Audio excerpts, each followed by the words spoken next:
Welcome everyone. Thank you so much for joining us here at the Manchester City Library virtually. My name is Susan Harmon, and this program is the history of Lake Massabesic, Manchester's water source. And our presenter is John O'Neill. He is the Watershed Land and Property Manager at Lake Massabesic. He's worked at Manchester Waterworks for just over 10 years, and his primary responsibility is the protection of the purity of Lake Massabesic and its tributaries. Lake Massabesic is the drinking water source of the greater Manchester area and serves over 160,000 people. I'm going to hand it over to John, who will be able to share his presentation and get started. Thanks, everyone. Thank you, Sue. I'm going to try to share my screen here. Let's see. All right. Well, welcome, everyone. Again, my name is John O'Neill. Very happy to be here with you all today to share the history of Lake Massabesic. This is a presentation I put together originally, I don't know, close to 10 years ago when I started here for the Audubon Center asked me to do a presentation. And I put this together and I've kind of modified it over the years. I think it's kind of stayed the same in its context, but I've kind of moved stuff around to try to make it make more sense. I'm going to try to get through a lot of information here. There's a lot of stuff that I'm going to share with you guys orally, like a lot of history that I've kind of come across. And I'm going to try to move it right along to get through everything. There's a lot of great pictures.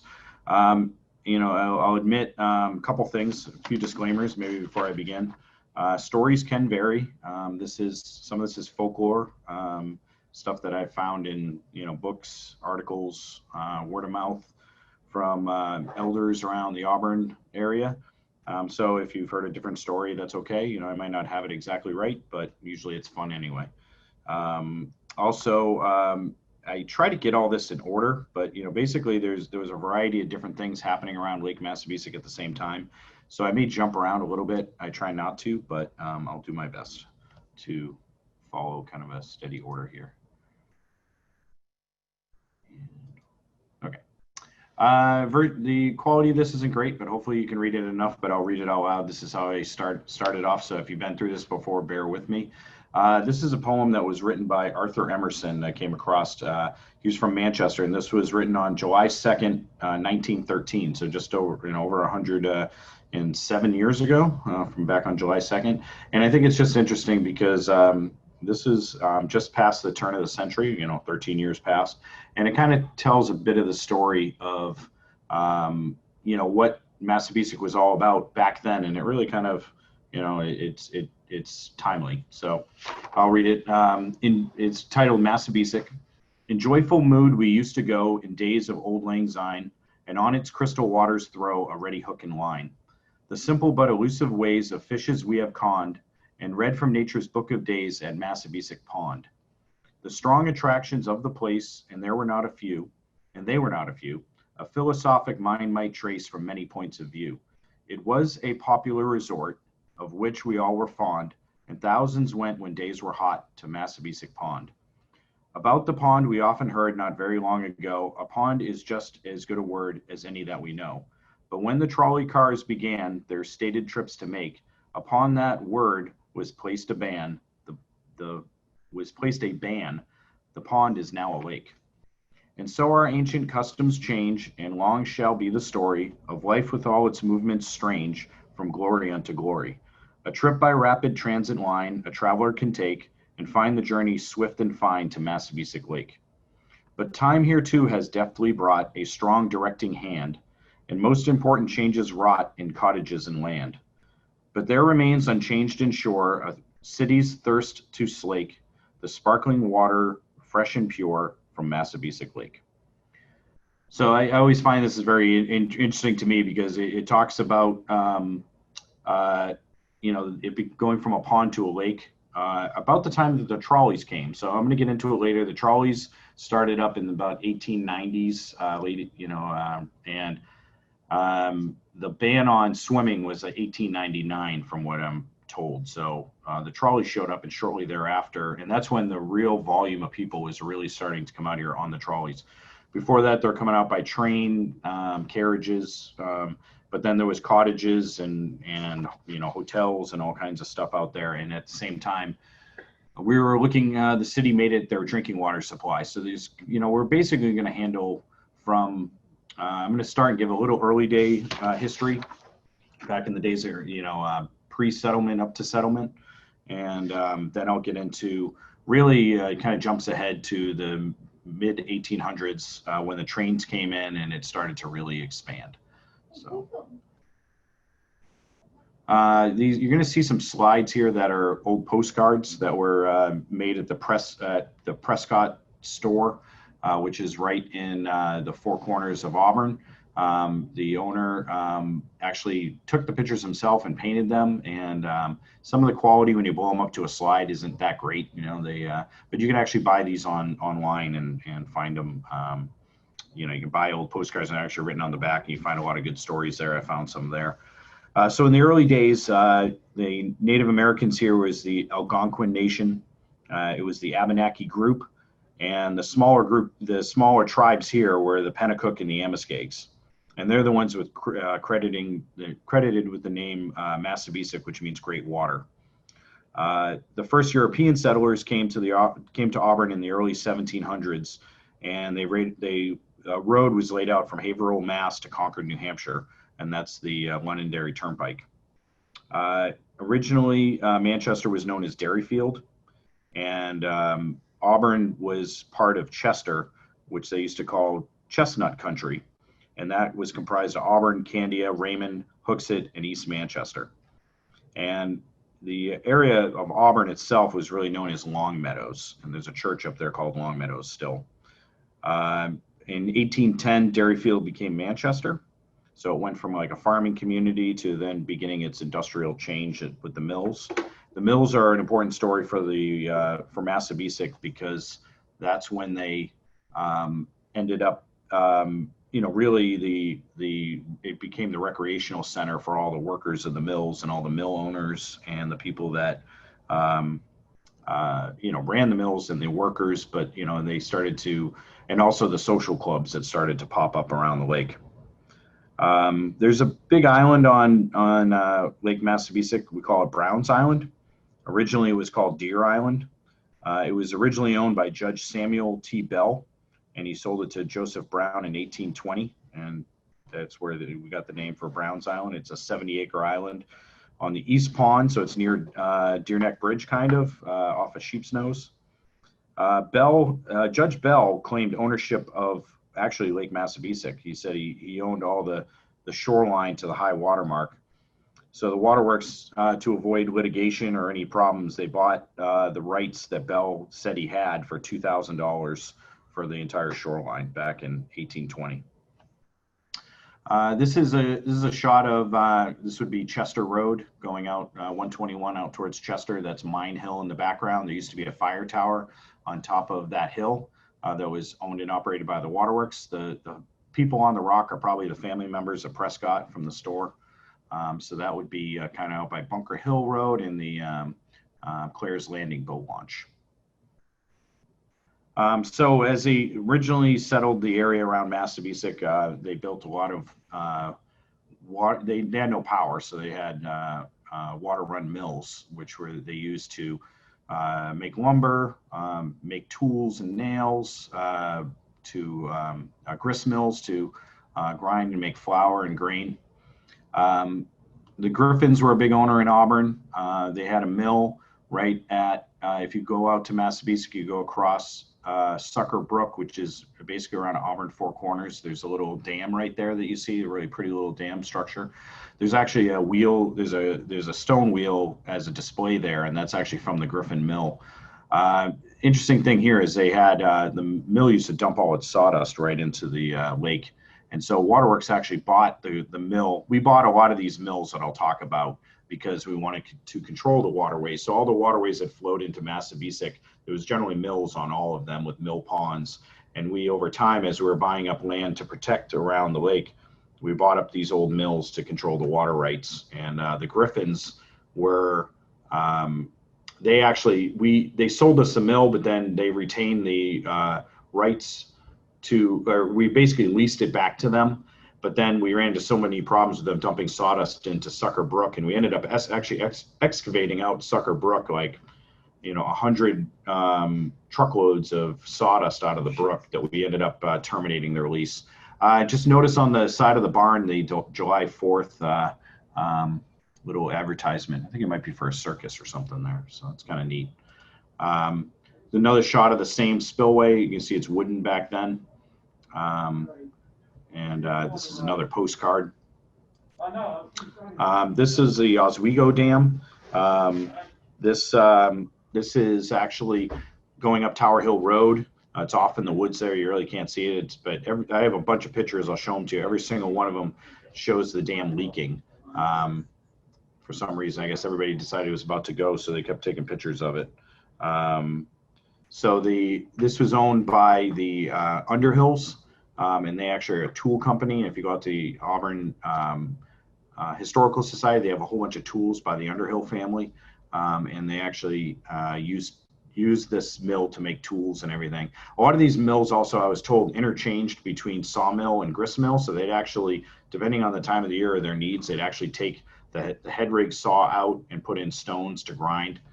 There's a little caption here. It explains about the Oswego Dam, and some of the people involved. JT Underhill was kind of a popular person with the Oswego Mill Company. But this is not where the Tower Hill Dam is. Tower Hill Dam was upstream, and there's a lot of ledge here. That's why the waterworks didn't actually put our dam there. I don't know. It's a pretty looking dam. You'll see. Here's another one. It's pretty massive, but it was off in the woods there. You can still see some of the remnants of the dam itself. This is another shot back to where the Griffin Mill was that I showed you before with the sawdust. This is a caption of when we bought it in 1935. It looked like the inset all dilapidated, and then we rebuilt it to kind of the way it looks today, except the interesting part with this picture is notice that there's really no trees around. So back at this time, the land was still kind of agricultural back in the 30s. So as the mills were springing up, a couple other things were kind of going on, just to, points of interest. I'll show some pictures of taverns, but I want to stay in order. As they settled this area, a lot of taverns were built, and that's because you had travelers coming through on carriages. They needed a place to stay. There was the Cogswell Tavern and the Massabesic House at Youngsville, Folsom's Tavern, which is up by the Milne property up there, up on the hill. And Judge Folsom was the proprietor there. That's up by was the Parker Farm Estate. Judge Folsom was credited with building Deer Neck Bridge, and you'll see some photos of that shortly. And the old site is still there on the property. This is the Pingree Mill. This is jumping ahead a little bit, but we're kind of in the sawmill world here. So this is over on Dearborn Road. This is underneath the building. There's still the concrete footings are still there from the mill, and this is was one of the other water run mills that we bought. We also bought an old mill at Depot Road. You can see in the inset, kind of same thing as from one of our board books. We bought this in 1935. This is really interesting because this mill was built, it's a water run mill built in the 1700s, and it stayed a water run mill from late 1700s till 1935 when we bought it. It was pretty beat up then. We actually ran it as a water run mill for a while, and actually helped saw a lot of the timber that blew down in the 1938 hurricane. I think one year they said we sawed 2 million board feet with a water run mill.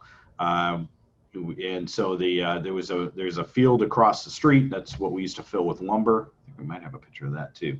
So that's this is Eddie Hale was worked for the waterworks for 50 years as a carpenter. This is his wife and sister hanging out in the mill pond over there. Eddie Hill was also a barber in Auburn. So we had a lot of Auburnites working at the waterworks, especially on the watershed crews back in the day that were cutting timber, milling timber, building diversion ditches, doing forestry work. A lot of the water treatment was done out in the field on the watershed. So a lot of the crews that we had back then, including the the officers and things like that. This is the board, what they call the board field on the other side of Depot Road. So this is, we would fill it up all winter, milling lumber, and then we would auction it off in the springtime and sell it all off. So that's, again, not a lot of trees around, you know, it's really, you know, you can see a lot further back then. So now we're into kind of the early roads and taverns. So this is a little bit more of what I was already kind of speaking of. Late 1700s. This is a really old picture of Deer Neck Bridge. I think it's fascinating. I don't even, you know, that I don't have a date for this, but it's, you know, as you'll see, I have a few other pictures that come later. You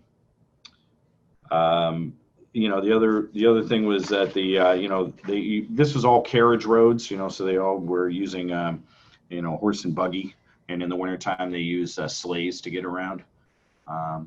So here's, you can see the horse and buggy on here, but this is a later photo of Deer Neck Bridge. It's got a little more clearance.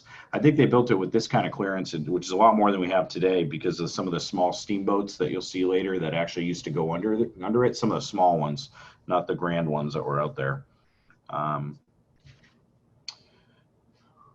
And I mentioned Judge Folsom before. Here's a picture of the old Folsom Tavern built in 1806. Bought it from a guy by the name of Joseph Blanchard. And him and John Melvin built 15 miles of the turnpike from the Hooksett Bridge for the price of $1,000. The interesting thing with this was a story about how, like, if you're up on top of the hill there, you can actually see down. The turnpike's so straight that you can actually see towards Derry. And they said that they put food on when they could see people coming over the ridge, way over towards Derry. Like you'd see somebody come over the ridge, and then they put the soup on or something. So, kind of these funky stories that I find about Massabesic out there that, you know, kind of all over the place. Again, this is all before automobiles, you know, back in the 1800s primarily. So this was, I believe this is the, and actually this came from Auburn. This was the Auburn Highway Department. They used to roll the roads back with oxen. And so you actually, getting around in the wintertime was a lot easier than in the summertime because it was a nice smooth sleigh road that was packed down. So I thought that was a pretty cool picture. Somebody would sit up on top of that. I think there's one of these you'll see up in Concord. At the DOT up there, they got one of these big barrel things that are sitting on the side of the road by DOT. So a lot of that's how they got around. They got around a lot better. Carriage riding was really rough and bumpy. This is Prescott's store. This is the ones that made the postcards that you'll see everywhere. I actually think this is a postcard from the postcard store. So they, I like the horse over here on the right hand side. I thought that's pretty cool. You know. And you know, they have a little ice cream, sell ice cream and stuff. This would have been, as far as I know, right when you come into the Four Corners in Auburn, over on the right hand side, kind of in the proximity of that gas station that's there now, that little gas station. I've heard it was on the lakeside, but it's interesting to see if it was actually could fit there. But it was right in that area. So now when the railroad came, this is when you started to see people coming from afar to visit Massabesic. So around 1850s, the railroad came into play, and it really started to bring people in from far away to visit Massabesic. So here's some cool train station. This is the depot. This is at Depot Road in Auburn, the Auburn Depot. The little sign on the side of the building is actually at the Auburn Historical Society. It was a passenger depot, ran from Portsmouth through Manchester, but they also did cargo and everything. There's actually some pictures of them doing like chestnut logs and everything. And here's this is another shot of that same depot. Amazing how different it looks from this angle, maybe a different paint job. And there's a little crew of workers on the, you know, on their hand trolley car doing the work. And we see some other pictures there. So they must have, it looks like they were posing. So I don't know if this was the train company taking the photo. This one's real interesting because this is, if you know where Lakeside Lanes and Mojo's restaurant is right behind there. So this would be looking towards the front. The front park would be in the background there. And to the right would be Youngsville Ball Field. And so the station was there. It says Massabesic on that little sign above on the right. So it looks like the conductor is the guy on the far right, and then a whole bunch of workers. So this is how people got here. People came from afar to visit Massabesic. Came up from Boston or whatever. So I assume they have to take a couple trains, maybe up to Portsmouth and then over, or maybe into Manchester and then cut over. But they also hauled ice, which we'll get into later, out to Portsmouth to ship out. But it was really, back in the 1800s, it was trains and horse and buggy transportation. So I'm going to jump a little bit ahead. So as we get into the mid 1800s, you got the trains come in. You also have the mills all showed up downtown in Manchester. So they built, from Manchester really started to become a mill town like 1840, and by like 1860, it was booming with all these textile mills. So they started feeding the textile mills. They also started clearing all the land around here for sheep farming to supply the wool for the mills. At that time, they ended up, the city was using the Merrimack River as a water supply, but they were all your sewage went in there. All your people dumped their bedpans out the window, and it went into the storm drain and into the water, and then they drank it and got cholera. So basically, they needed clean drinking water. So the city designated in 1871. It took them a couple of years actually to get up to 1871 to designate it as a water supply. It started in 1869. They started drawing up plans, and they decided they wanted the city to own it. So out here around Massabesic, an interesting character is this guy, Charlie Walker. He was our first superintendent, which we call director today. We call him Lamb Chop Charlie Walker because of his big lamb chop beard that he has. He's kind of a little bit of a folklore hero around here, and I'll explain why. He actually helped purchase a lot of the land around Massabesic for protection, and it came not by eminent domain, but by any other method they could. And so, there's all kinds of stories out there about waterworks people pulling plugs on boats and, muscling people into selling their land, which, maybe some of it is true. I don't know, but a lot of stories for sure. He's most well known with us, though. In 1885, there was the Eaton Cottage on Loon Island, and it was apparently the inhabitants, the owners sold it to the waterworks, but maybe there were other family members living in it and they refused to leave. And so Charlie Walker himself walked across the ice in the dead of winter and burned the cottage down. He didn't have his henchmen do it. He didn't have his assistant do it. He did it himself. And he didn't get in any trouble for it. I think there was some payment maybe made for possessions inside the building. Nobody was hurt from what I was told, but I guess to the extremes that Charlie was willing to go to protect the drinking water supply in Manchester.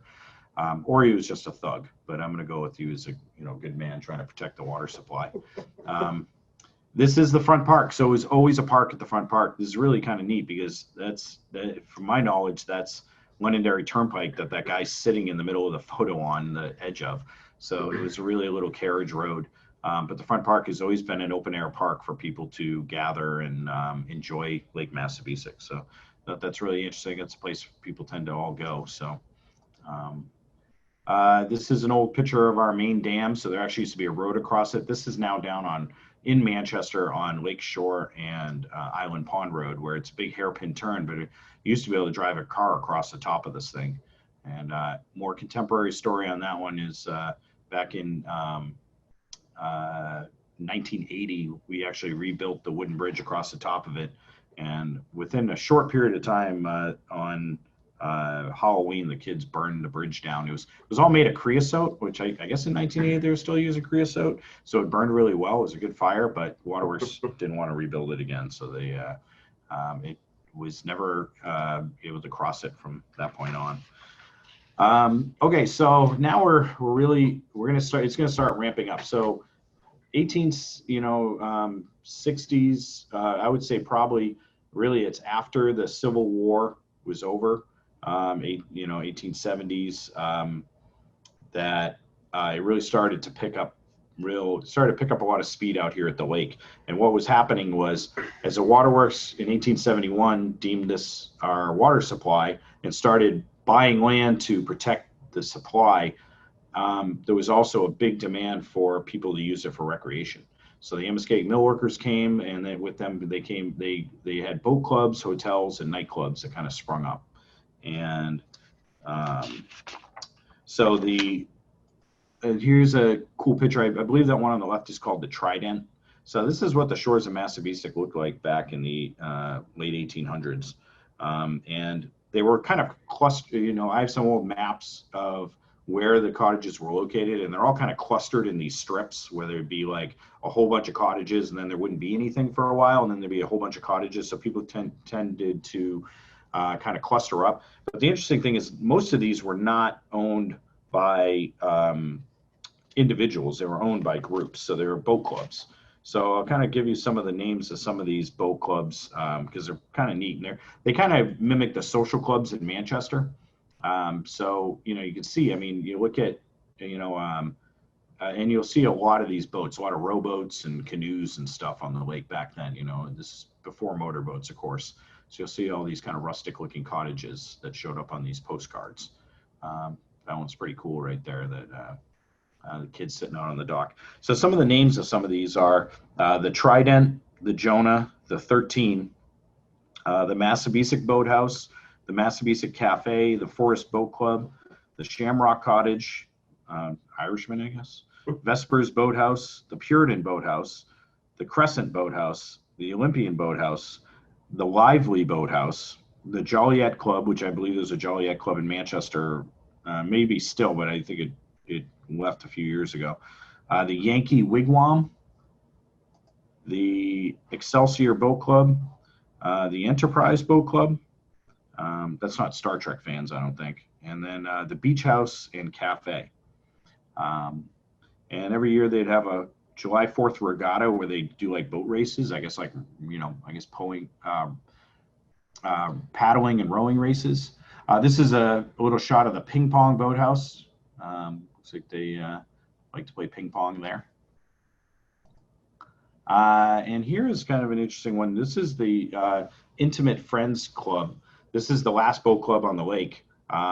This is right across from our intakes. It's in Auburn, but it's just barely. So it's in the back, what we call the back pond, which is the area that's half in Manchester, half in Auburn. Intimate Friends is a Swedish boat club. So these were all Swedes. They did have a club downtown in Manchester and this boat club that they come in summer at. This is, I think, on Kimball Point, I believe. But look at the stack of all these boats kind of piled up. The other thing is these cottages were also there. A lot of them were right on the water. Like they were just like there. I mean, they built as close as they could to the water. I mean, look at these. This always reminds me of like Hampton Beach, or like some sort of ocean beach. Like look at that beachfront. Massabesic is known for really white sand beaches. You know, it's actually one of the things about Massabesic and the sands, like late in the year when the water level goes down, late in the summer, after, you know, hot summer where a lot of people are using water, we're going through a lot of water and there's not a lot of rain and the lake goes down, all these beaches pop up all over the place. And the sand is really white sand is really kind of unusual instead of the yellow sand you usually see. And they actually used to say that they were, housewives like using them for scouring purposes. They actually used to apparently use them for the finish of plaster walls. Bleaching fine Irish linens woven by early settlers. And then they apparently at one point a glass factory was built in Suncook, and they used sand drawn from Massabesic for it, which I don't know where they pulled it from or whatever, but I'm back in folklore mode here. So here's a shot of a later regatta. This would have been in Auburn Village, kind of near, I assume like the Claire's Landing area.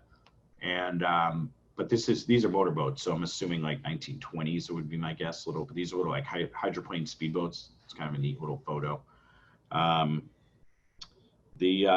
just to finish up about the white sand beaches, there was a guy by the name of Harco. He was a boxer, a well-known boxer. He actually would blow glass out of the white sands from Massabesic, and he'd make this purple glass that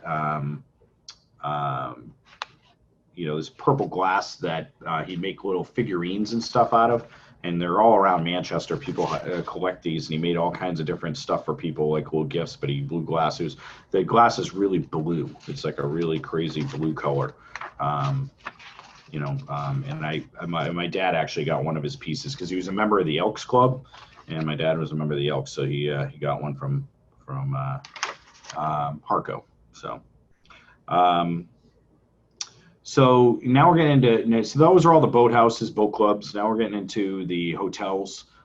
This is the Massabesic house. So this would be at Youngsville Ball Field, like the one right across from Front Park.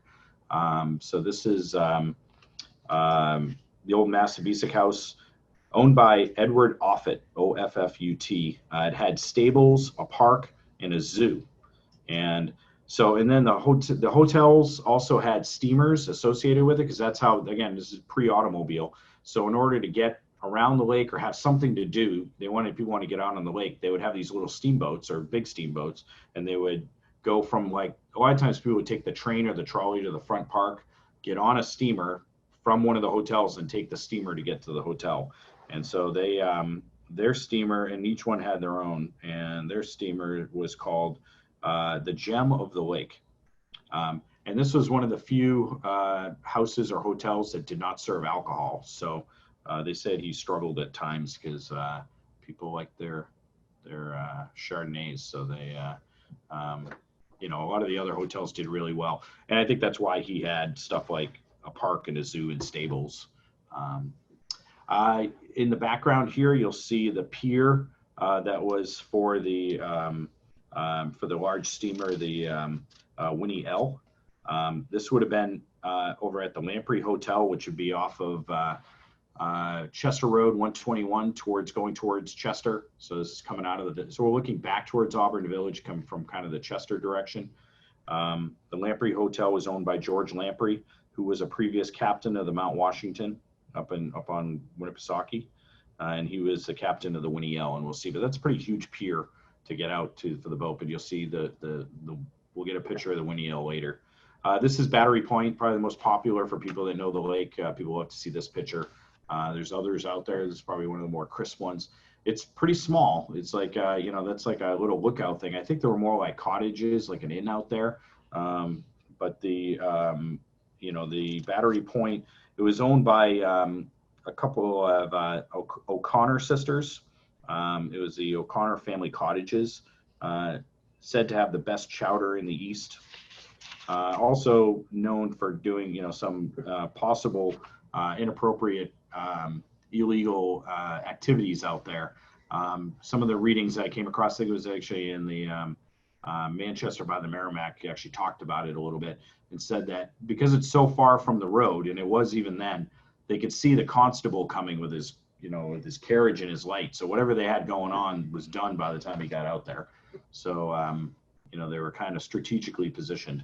I did come across that Battery Point was called Battery Point, I believe, because they actually used to shoot shells from the Front Park during the Civil War as practice towards Battery Point. So it's the best answer I could get, and that came from Manchester on the Merrimack too. This is the Severance Hotel. This is still in existence on the lake. It's a private home right now. It's actually along Manchester Road, where the water comes right up to the road. The water comes right up to the road going out towards Auburn on what I call the Crooked Road. This is owned by Elvira Severance, and she and it was actually Elvira Severance Smith. There were a bunch of Smiths involved too. But they had some postcards and stuff I came across, advertising. They were the train went right behind them. So they actually had their own train stop too. So this is pretty popular spot, but it's still there today. It looks pretty similar. It actually hasn't changed a lot. This is the Parker Farm Estate. This is well known to have hosted Calvin Coolidge the night before his inauguration in 1920. It is not there anymore, unfortunately, but a beautiful, beautiful estate from what I've been told in some of the other pictures that I've seen of the Parker Farm.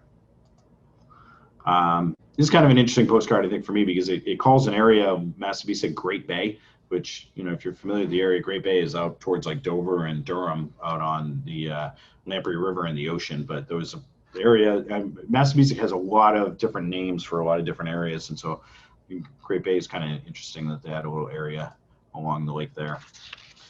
So they had, after they had all these, you know, activities kind of kicking up, the trolley kind of came late. It was like 1890. So before this, it was all, you know, horse-drawn buggies, the railroad.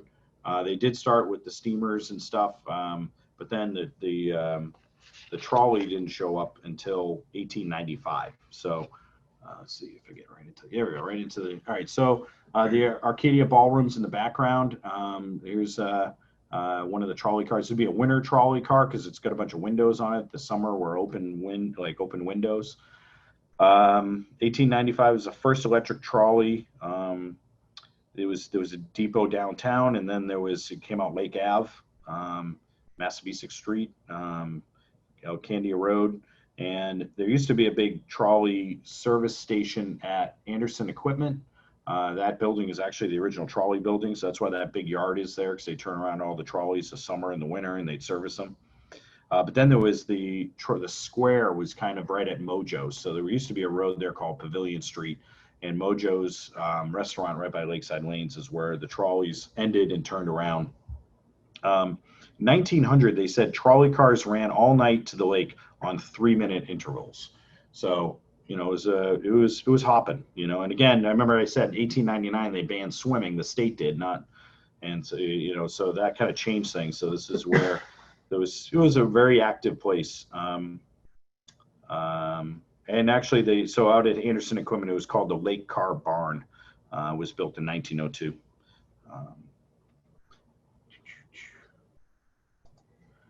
Here's the Winnie L. So this would be, I think this might be docked at the front park, but it kind of looks like that other dock I showed you, but maybe earlier. So maybe this is Mountain Grove. I think this is front park, but it looks like the dock is covered. But the Winnie L itself, let me see if I can get the numbers on this. Winnie L was 100 feet long, took 500 passengers, and then would tow a dance hall behind it at times. So there's a little ship's captain, a big steamer. This did not go through Deer Neck, obviously too tall. Interesting thing I came across with Dan Carpenter a few years ago. We were digging through some old records here at the Waterworks for fun one day. You know, we were doing a little history dig for a little bit. And well, I'll go back to it. Just so one thing we came across was in around 1910, 1915, the Waterworks bought this steamer and then proceeded to drag it up at the front park onto the shore and then dismantle it. And so I just, you know, to kind of, I guess, end that recreational end of it. So I don't say this proudly because I'm just like, wow, no wonder you would get pretty mad at the Waterworks. You know, we basically took a beautiful steamboat at the time, bought it, dismantled it. Hopefully it was just really dilapidated or something like that. We did them a favor, but still probably one of those messages of why people get upset with the water department over stuff, you know. Anyway, I digress. And then, so I'll go through some of the steamers. Again, the steamers brought people from the front park to all these different little hotels on the lake. So there's a bunch of them.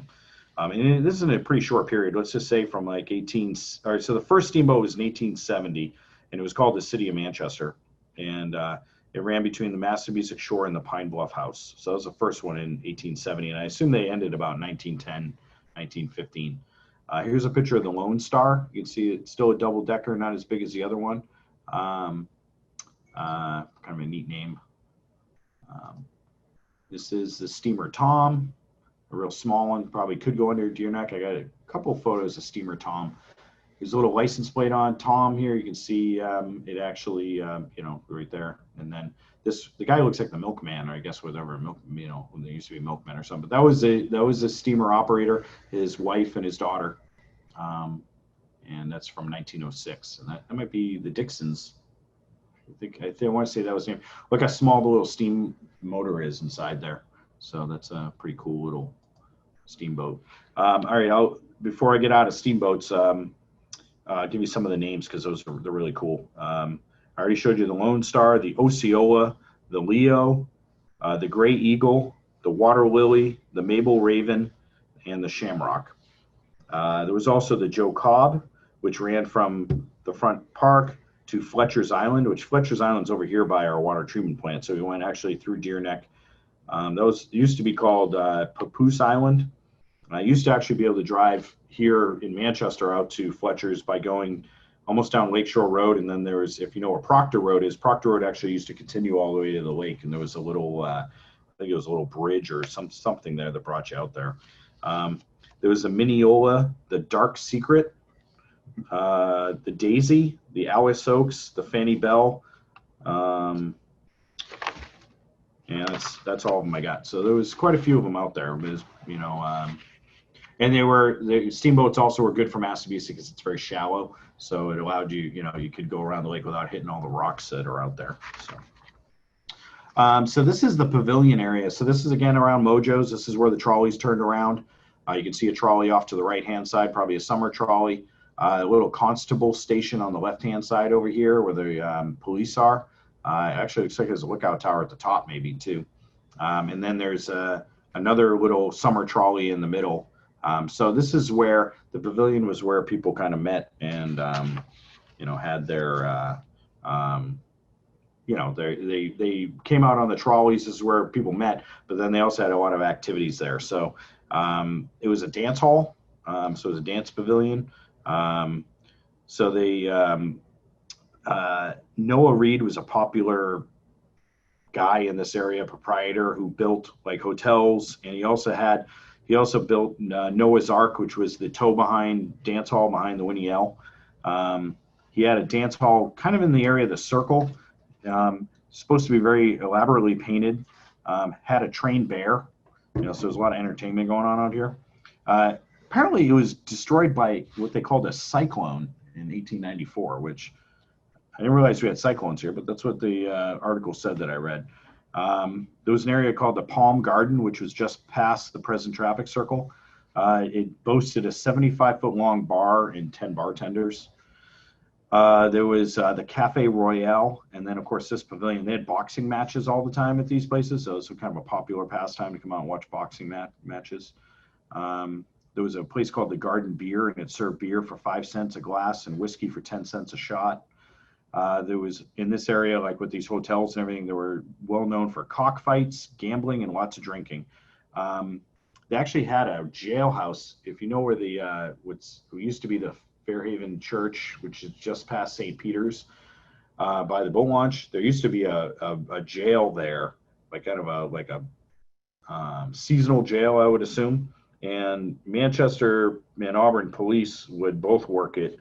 And apparently they back in the day, before they had, you know, automobiles, they would walk around with a long chain, and they just chain all the drunks to the chain, and then they'd walk them over and put them and dry them out in the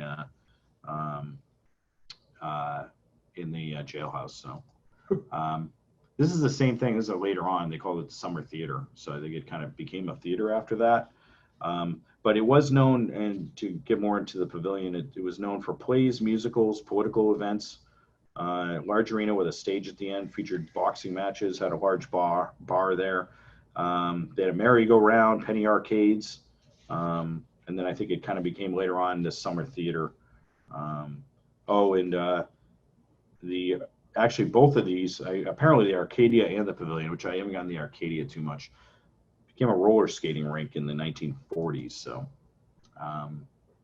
this is the kind of, I basically get a lot of different angles of the same area, but this is another shot of this calls it the Dancing Pavilion.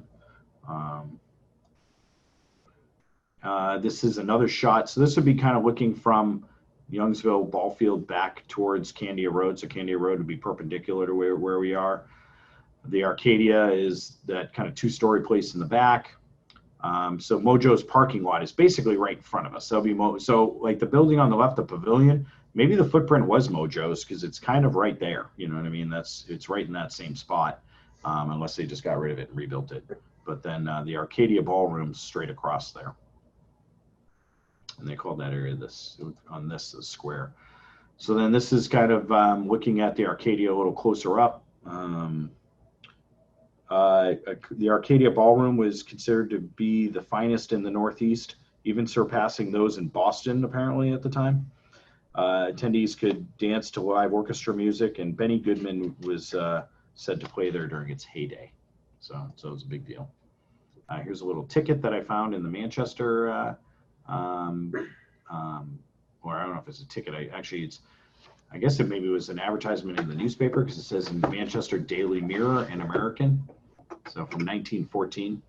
So, I mean, it shows the Arcadia opening kind of late in this whole program, 1914. So maybe it kind of came late from all the other stuff. So at least that's what states it on this thing. This is at the front park. You know, people on the pier there. A lot of people. Pretty popular spot. So one of the things that, you know, with these hotels and it's been, well, I guess the hotels really is that a lot of what kind of undid the hotels. One thing was that there was a lot of fires out there. Around 1903, there was a guy that they called the firebug. He did burn the old Massabesic house and also the Pines. He left a note with Manchester Fire Department saying on such and such a date to look to the east where the sky would light up for a fair. He was eventually caught and sent to the state mental hospital. Most destructive one was in 1914. The pavilion, the grocery store, a hotel, and a refreshment stand burned. So people didn't have insurance back then. So if you had a fire, it would be a total loss. The Caliph Hotel burned in the 1940s. The Parker Farm mansion that we saw before burned in 1980. And so here we are back. This is the boat landing at the front park.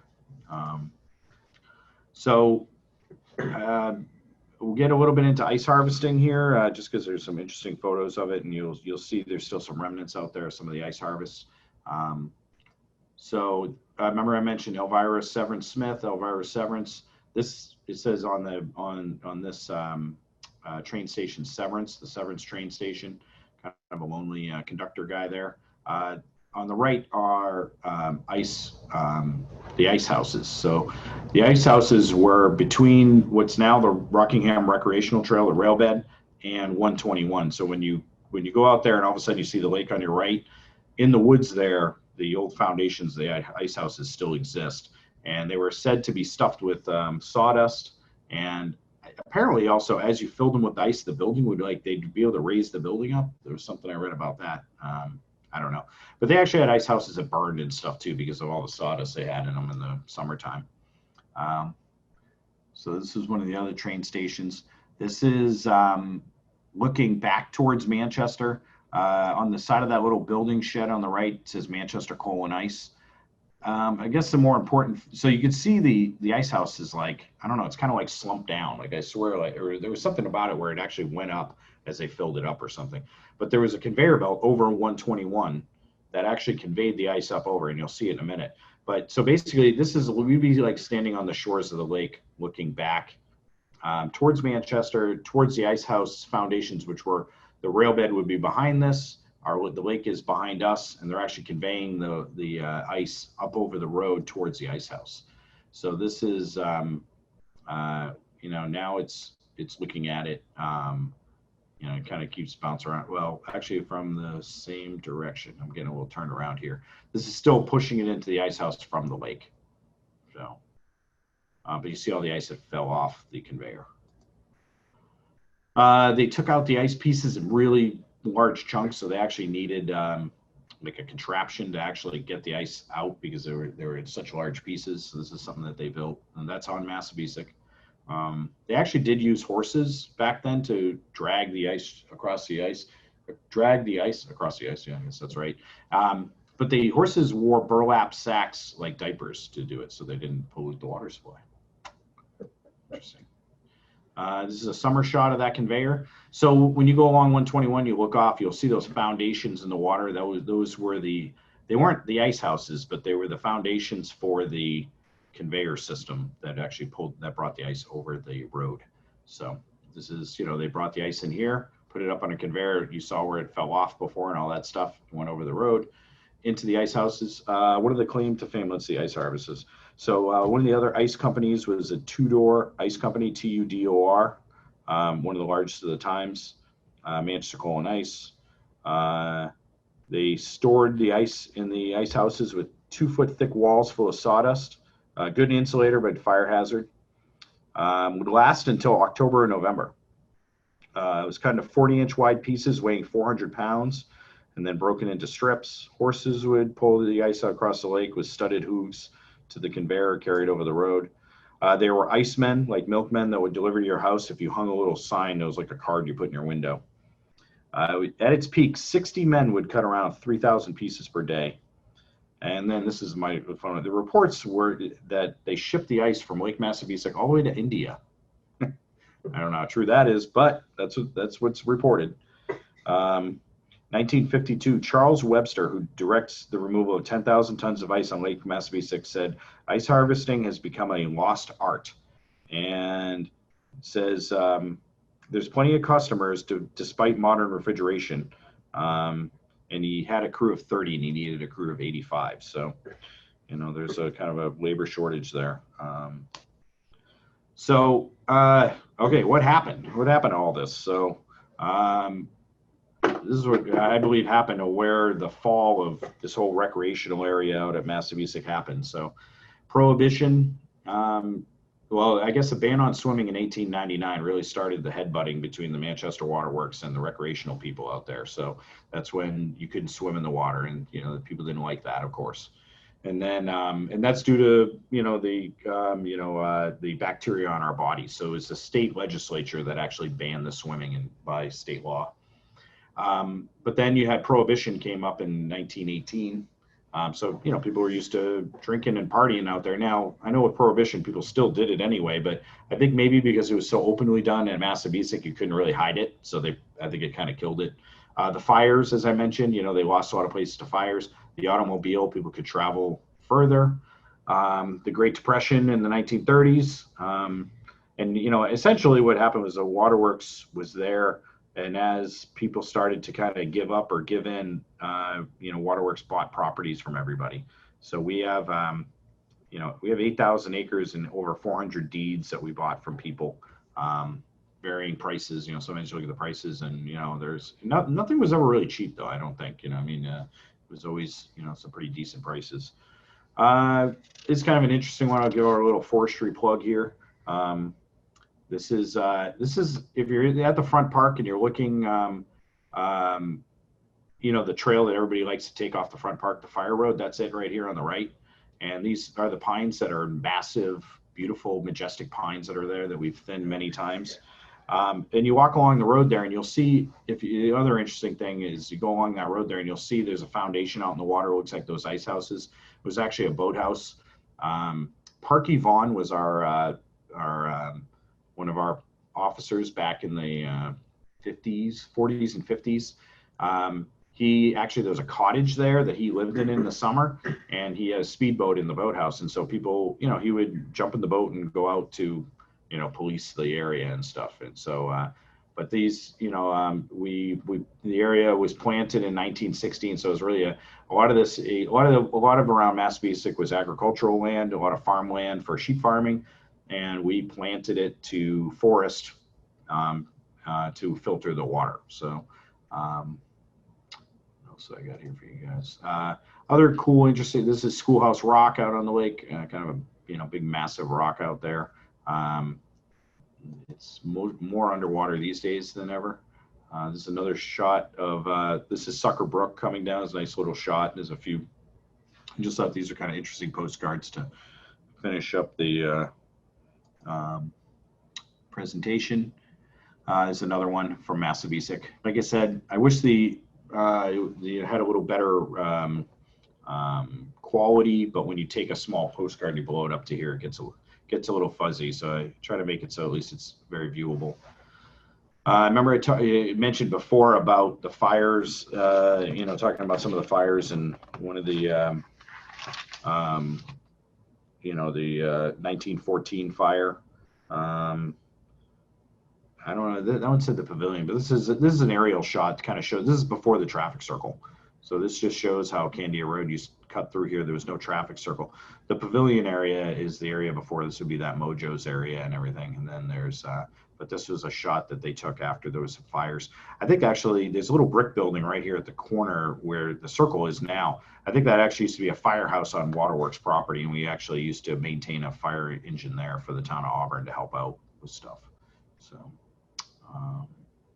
and then over to the right-hand side, there's these. This was some Waterworks property over here that there's still a barn on. That was the McDonald sisters lived in for a long time. Something interesting people do these days is an older shot. I just figured I'd throw it in for fun. It says 1934, so the yacht club has been around for a long time. I think the yacht club kind of came in after all this. It was like local Auburnites that formed the yacht club as a social, their own kind of social club, and they partnered with the Waterworks to allow them to go out and boat and have fun. And so this was, I think it was around the 1930s. So this is 34 that they is on this thing. So they go out. This is you still see some of these guys out there today. They go out and do this kind of stuff, and it's pretty fun. Here's somebody enjoying the front park, kind of what it looks like today. Everybody's kind of familiar with that. More people out enjoying, enjoying the lake today in their own way, with the quiet enjoyment of the lake. This is a shot at kind of what it looks like today. This remember that boathouse that I mentioned, the Swedish Boat Club. So this is in Manchester. There's a little kind of a somewhat aerial shot of our facility.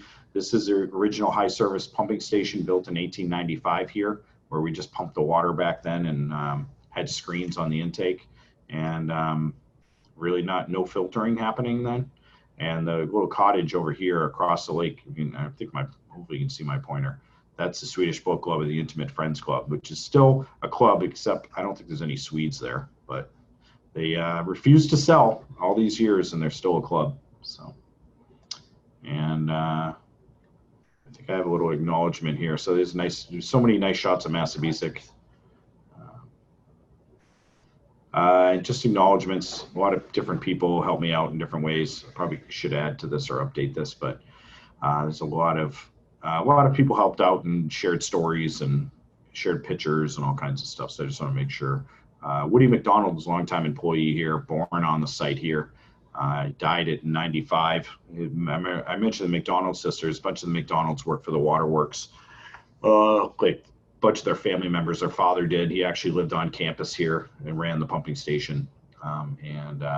Woody was my neighbor. I used to take him out once a year for drives around. He'd tell me stories. So a lot of fun. Okay, go. And that's all she wrote. Did anybody have to wake everybody up? No, I'm still here at least. Thank you so much. Everyone's still muted. So if you did have questions, please post them into the group chat. We've got a few questions already, so I'll start reading those off, and anyone who has something to type, just type it whenever you're ready, and I'll read those off after. Let's see. Current questions. We had some comments. Let's see. Lisa said that there's still an ice house in Goffstown. Back during the middle of the program, you had a little segment on ice, and I thought that was interesting. Paul says that MYC was founded in 1938 and still exists, and he was the Commodore in 2014. Hi, Paul. Hi, Paul. Hi, Paul. Paul also had another question and asks, was it true that the ice from New Hampshire made its way to India?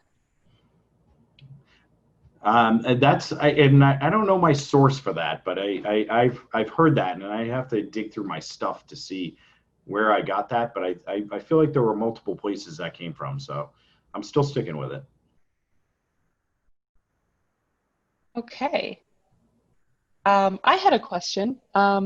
One of the photos near the end, you said was called Schoolhouse Rock. Was there any reason that it was called that? And does it have any relation to that famous song?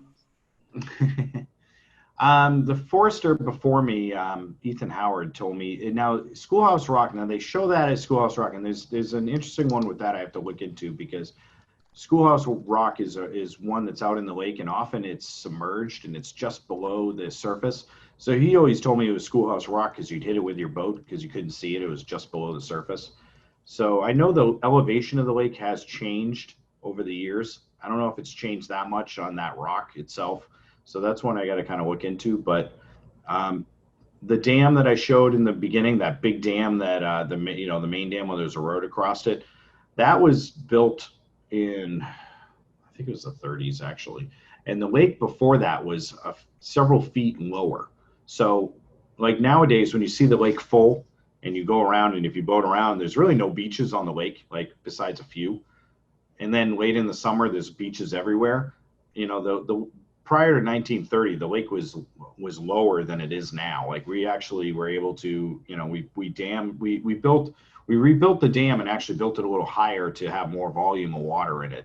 And so a lot of the beaches went away for part of the year, at least when the lake is full. So Schoolhouse Rock, that might have made the difference between Schoolhouse Rock being exposed like you saw it and being underwater. So that's what I know. That's interesting. Thank you for that. Sure. Our next question is Kathy is asking, what rivers flow into the lake? What rumors? Rivers, sorry. Oh, okay. I was like rumors. I was like all kinds of rumors. There are no rivers. So Massabesic is a sub-watershed of the Merrimack River watershed. So what that means is we're purely fed by rainfall. We do have stream tributaries. So Sucker Brook is the major stream tributary that flows in. And then we have stream tributaries, small ones all around the lake. We have like Neal Brook, Reed Brook.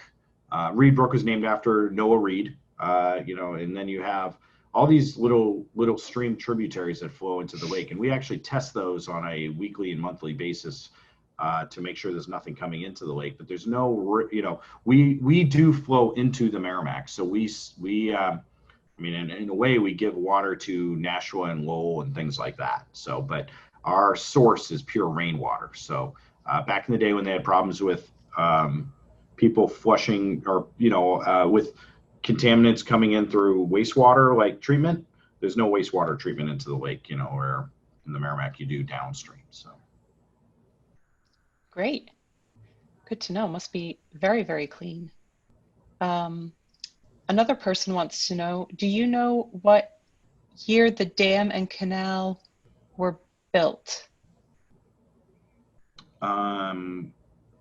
The dam and canal road, that's a great question. So I'm just going to kind of think out loud here. So the Cohas pumping station, which is the church-looking pumping station on Cohas Ave that most locals know about because everybody thinks it's a church, was built in 1870. That was the original building.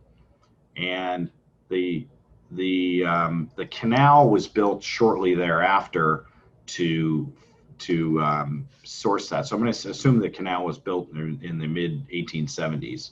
And I guess while I was bringing up that church building, the reason it looks like a church is because they used architecture of a church, because back in those days they used steam pumps because they didn't have mass loads of electricity. So they used steam pumps to pump water. So they needed vertical pumps that were 2 stories high. So in order to build a building around a 2-story pump, vertical steam pump, churches were a great design. And they were building also during that time in the 1870s, Manchester was building a ton of churches. Like there was this big, settlement of Manchester and also a spiritual settlement. So that's why it looks like a church. So they built the canal, I'm going to assume around 1870. And I think the dam was there. That was a mill pond where the dam is, where the main dam is, like Lake Shore, Island Pond, and Cohas, all that area right there.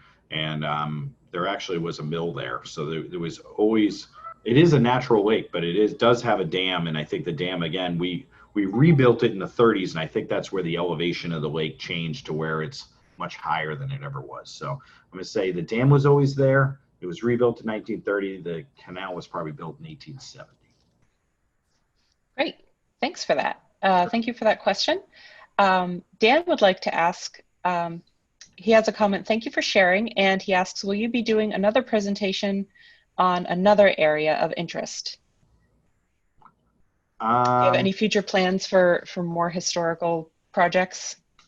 Maybe. I do have some other I did a cooperative one specifically on sawmills with Dan Carpenter and another individual, and I'm forgetting her name, so hopefully she's not on here, from Auburn.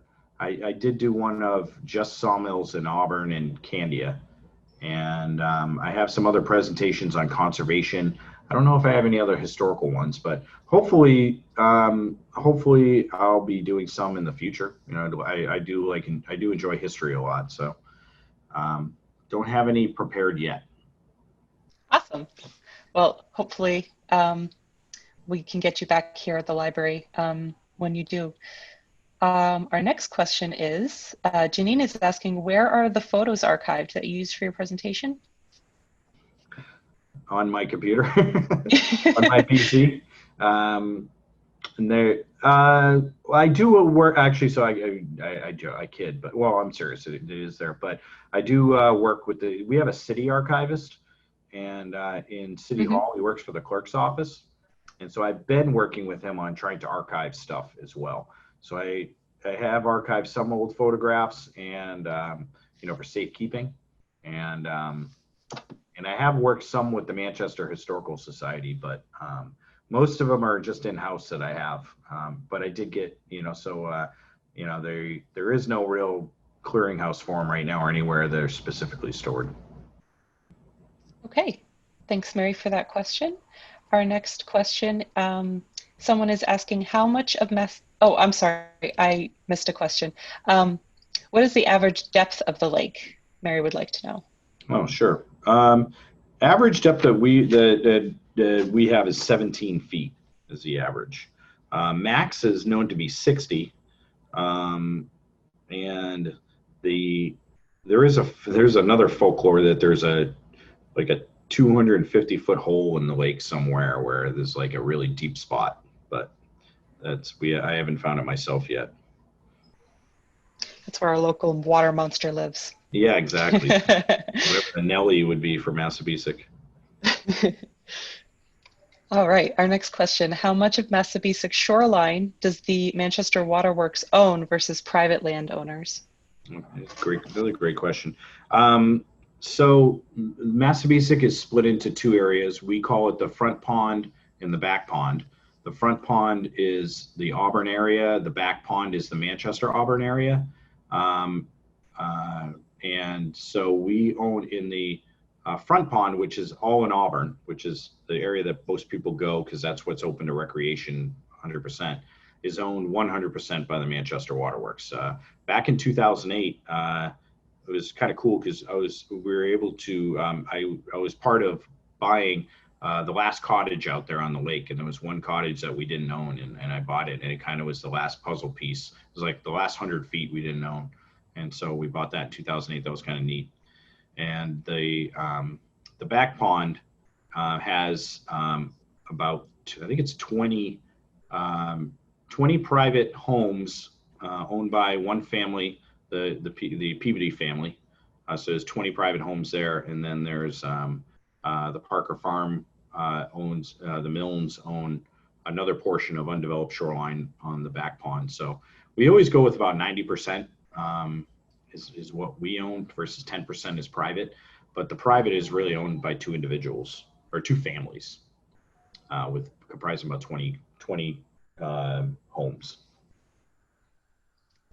Great. Thank you for that question.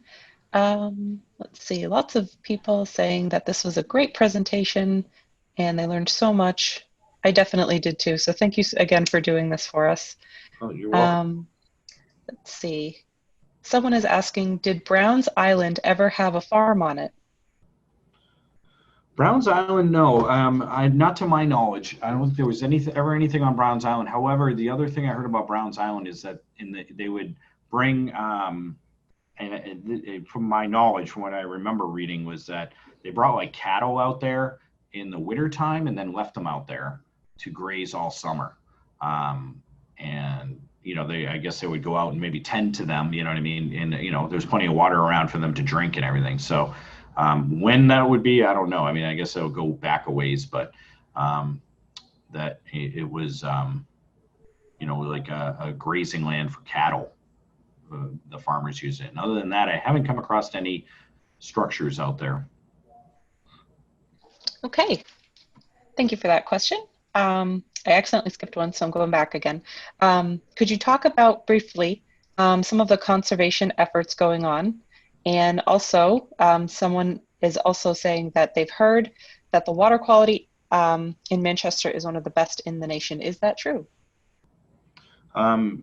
So the conservation, we've really embraced over the time I've been here, looking at conservation and trying to conserve what we can of our land and private land around. And we've tried to get really creative with opportunities. So we did actually do a protection of the area around Tower Hill Pond, which we protected.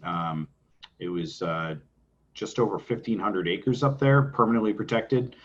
We did actually protect Battery Point some years ago. It is a term easement, but the terms are so stringent that I don't think it would ever be undone.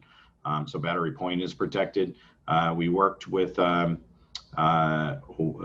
Walter Milne and his sister out in with the Parker Farm, and we did some protection out there last year. We had a big cooperative effort with a bunch of with the state and everything, and that was really awesome. So we protected 70 acres on Walter's land, which was like 2,500 feet of frontage. Of that frontage I mentioned, that's private. So that was really awesome. It was a great work between Walter, his sister Sue, and I, and others. We're working with some of the Sanborn family out in Auburn on a collaborative effort out there with the town and everybody else. We actually helped do some protection of the Audubon Center. Some years ago, they were in some trouble, and we partnered up and helped protect the interior of Battery Point. And we have been actually, we bought the old Babin welding shop and took down a industrial welding and automotive shop right near one of the inlets and along the lake. That was a big win. We used some of the proceeds from some of the conservation we did, and we've been buying other small parcels around the watershed, trying to protect other pieces along the way. So those are all the ones that come to mind. I'm sure I got other ones in the works. Water quality in Massabesic is incredible. It has to do with everything. I mean, everything that we've been able to do that the water company has been able to do through the support of the city of Manchester and local towns through we have a big collaborative effort with everybody on what's happened at Massabesic over the last 150 years. And so we do have great water quality. We've won taste tests, like in the water suppliers will meet, like the big water suppliers will meet in Washington and nationally and test, and everybody brings their water and they do water tests, kind of like the old Pepsi Coke challenge. And we've come in definitely in the top 10, and I think the top 5 many times in the country. And we're very proud of that. So we strive to have water that is odorless, tasteless, and colorless.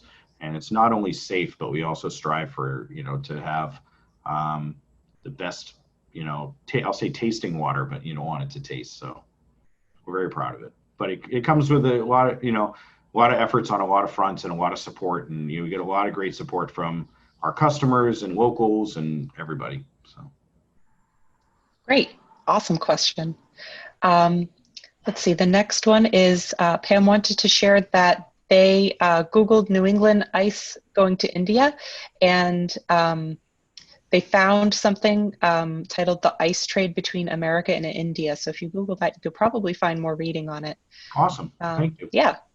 The next question is from Marcia. She would like to know, is the water tower on top of Wellington Hill in use, and is it monitored? Yes. There is on Wellington Hill, there is a water tank up there that supplies, that helps pressure our system. So we have a series of tanks and reservoirs throughout the city and outside the city that basically store the water so that we treat and pump a lot at nighttime and fill up those tanks and reservoirs. And then during the daytime, we use a lot of power here to pump and to treat. So, during the summertime, when people are using a lot of water, the power company doesn't want us using a lot of power, so we tend to do it at nighttime and fill up those towers and tanks, and then they gravity feed to people. So, and we do, we have a patrol staff here that, and our treatment staff that go out and visit these sites on a daily basis to make sure that they're secure. And, you know, we clean the tanks every few years. We have divers go in and actually scrub and clean the tanks, make sure they stay clean. We have mixers that we've put in the tanks to keep the water fresh. That's kind of a recent thing we've done. Yes. Great. Thanks for that question. We have actually a couple questions asking about maps. So unfortunately here at the library, we don't keep a lot of current maps. And there are some people asking about maps of how the water flows in New Hampshire, and then fire road maps. Do you know of any good resources for those types of maps? If you go on our, I mean, water flows, I'm trying to think, that's a great question. I'm trying to think of where you'd find water flow. I mean, my guess would be like if you went on New Hampshire DES, Department of Environmental Services sites, you might find some of that, you know, of where, you know, like when you're looking at watersheds and water flowage and things like that. When it comes to our fire road maps, we are, if you go into the city of Manchester and you look at departments and then you go water department and then look for the watershed, we have maps online, and we've kind of updated and put some new maps on there. And we're kind of in the process of, we've actually been getting some grants to redo some of our maps to try to make them better, you know, more readable. Like we've actually, we produced a better looking map for the Battery Point area, and we're in the process of improving some of the other maps, but there are some online under the water department under the city website. So if you look under there, you can find them under there. Awesome, thank you. It looks like Marcia has a follow-up to her question. She asked, did you say rainwater was the only source for Massabesic? Yes, that's correct. Awesome. All right, our next question. Someone is asking if you have any interesting details about the southern edge of Lake Massabesic, that is east of Bypass 28, the area around Rattlesnake Hill Road and side roads.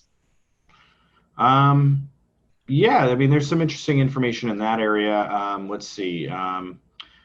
If you go in Rattlesnake Road and you go down to the beach at the bottom of the hill, that's called Gurall's Beach. At least we call it that. Gurall. If you follow that all the way through to the other side towards like Manchester, there was definitely a lot of history kind of on that end. So there used to be a Island Pond Road used to go almost all the way to the town line of Auburn, or I guess it went all the way to the town line of Auburn.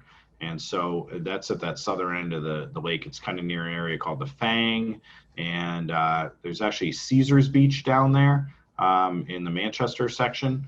And Caesar's Beach was named after a runaway slave named Caesar, who actually, through the Underground Railroad, apparently lived along the lake there at the beach. Right nearby, there was also the Island Pond House, which is a big hotel, kind of hotel house down there. And an interesting thing with that is that the Waterworks bought it, and they actually used to hold their meetings there for the water commissioners and everything. It was kind of really interesting down there. There was some old homesteads and down in that area too. Yeah, Birch Island, that's off in that area. That's just south of Browns Island. You know, just a kind of a pretty little island. There's the Grape Islands are down there in the lake. I'm trying to think of other features that might be kind of interesting down there. That's Camp Carpenter's down in that area too. So there's, you know, that. But that's what comes to mind. Great. All right, our next question is from Norma, who's asking what is happening to the building on Cohas Ave? I don't know what that's referencing, but hopefully you do.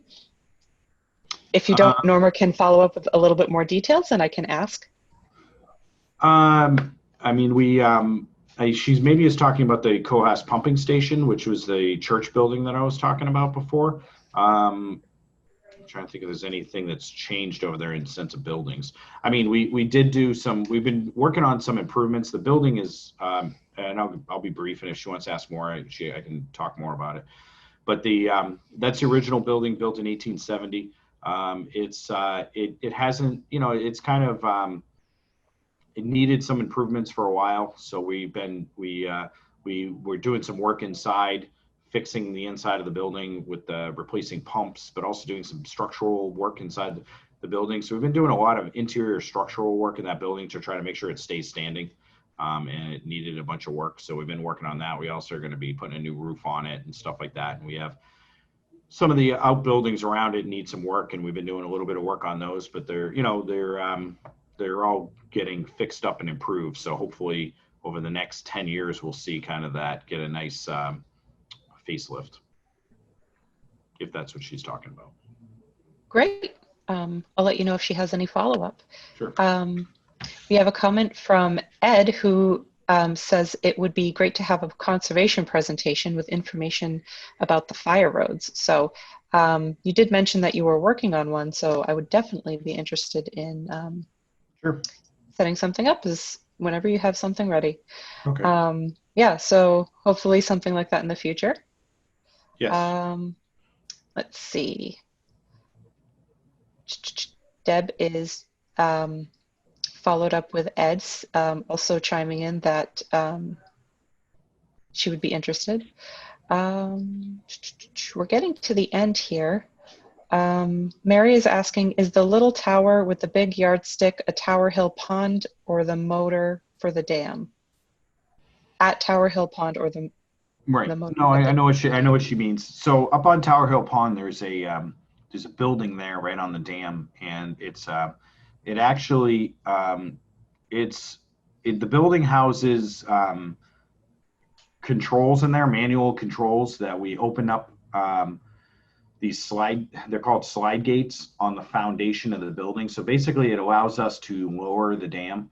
So it's basically like kind of a relief valve on the dam. So we go inside that building and we hand crank these well, we call them slide gates. They slide up and down and they open up gates, the water gates that flow inside the building, and then it goes through a pipe underneath the dam. And so it allows us to, the purpose of it really is that we, back in the day with water treatment, before we started filtering the water in 1970, everything from 1870 to 1970 was done out on the watershed. We did a lot, and I could have a whole presentation on that, honestly.